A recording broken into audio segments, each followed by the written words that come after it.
BRS నుంచి పోటీ చేసే మరో ఇద్దరు పార్లమెంట్ అభ్యర్థులను ఆ పార్టీ అధినేత కేసీఆర్ ప్రకటించారు. నాగర్ కర్నూలు పార్లమెంట్ స్థానం నుంచి మాజీ ఐపీఎస్ అధికారి ఆర్ఎస్ ప్రవీణ్ కుమార్ పోటీ చేయనున్నారు. మెదక్ పార్లమెంట్ స్థానం నుంచి ఎమ్మెల్సీ మాజీ ఐఏఎస్ అధికారి పి వెంకట్రామరెడ్డి పోటీ చేయనున్నారు. ఇప్పటి వరకు 11 నియోజకవర్గాలకు అభ్యర్థుల ఎంపిక పూర్తయింది. మిగతా నియోజకవర్గాలకు త్వరలో కేసీఆర్ అభ్యర్థులను ప్రకటించనున్నారు.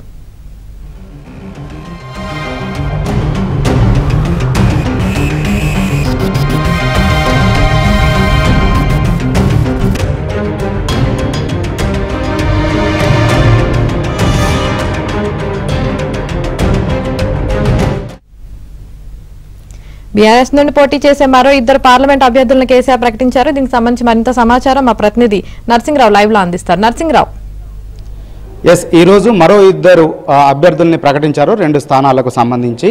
సో ఇప్పటి వరకు దాంతో మొత్తంగా 13 నియోజకవర్గాలకు సంబంధించినటువంటి అభ్యర్థుల జాబితాను వెల్లడించినట్లయింది బీఆర్ఎస్ పార్టీ. ఈరోజు ప్రకటించినటువంటి దాంట్లో ఒకరికి మాజీ ఐఏఎస్కి అవకాశం ఇచ్చారు. అదేవిధంగా మరొక స్థానం నుంచి మాజీ ఐపీఎస్కి అవకాశం ఇచ్చారు. నాగర్ కర్నూలు నుంచి ఇటీవలే బీఎస్పీ పార్టీని వీడి బీఆర్ఎస్లో చేరినటువంటి ఆర్ఎస్ ప్రవీణ్ కుమార్కి అవకాశం ఇచ్చారు.